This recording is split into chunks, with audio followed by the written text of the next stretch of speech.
નમસ્કાર ખેડૂત મિત્રો, અત્યારે આપણે રાજુભાઈની વાડીમાં ગામ ચૂડા ચોકડી, તાલુકો સુરેન્દ્રનગર, જિલ્લો ચૂડા અને આપણે મરચી જોવા માટે આવીએ છીએ જર્મન સીડ્સ કંપનીની 309નો નંબર. તો આપણે ફાર્મરનો જ અભિપ્રાય લઈએ. નમસ્તે. નમસ્કાર સાહેબ. આપનું આખું નામ?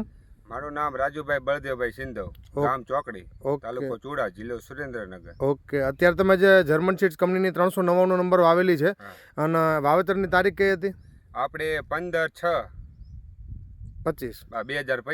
15/6/2025. આજે તારીખ છે 19 સપ્ટેમ્બર 2025, એટલે આજે 89 દિવસ કમ્પ્લીટ થયા છે. મરચાની સાઇઝ ખેડૂતને બતાવો તો કેવડી છે સાઇઝ? 1 ફૂટનું પાકું. 1 ફૂટનું મરચી છે, માપી લેવાનું. 1 ફૂટ પાકું. ઓકે, હવે તમે ને પ્લાન્ટની અંદર ખેડૂતને લાઈવ બતાવો કે કેટલું મરચું લાગેલું છે ને એ તમે લાઈવ ખેડૂતને બતાવો.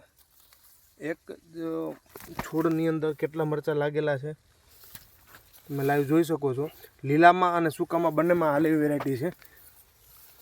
એક જ છોડની અંદર છે એવું નહીં, જનરલ બધા છોડ જુઓ તમે. એન્થ્રાક્સ નોટનો પ્રશ્ન ઓછો આવે. હા, એમાં સારું રીતે આ સાઈડે બતાવો. હવે જો કેટલું મરચું લાગેલું છે તમે લાઈવ જોઈ શકો છો. બધું પાછું 1 ફૂટ જ નીકળે બધું. તમે આ બીજા વર્ષે વાવેલી છે ને? મેં બીજા વર્ષે વાવી. ગયા વર્ષે વાવેલી હતી? ગયા વર્ષે વાવી હતી. બીજા વર્ષે ઓણ મેં લગભગ 15 થી 20 જણાના નવી વેરાયટી દેવરાવી. અને આ મસાલા માટે હાલે વેરાયટી બેસ્ટમાં બેસ્ટ, મસાલા માટે એટલે ટોપ વેરાયટી કહેવાય. Okay, thank you.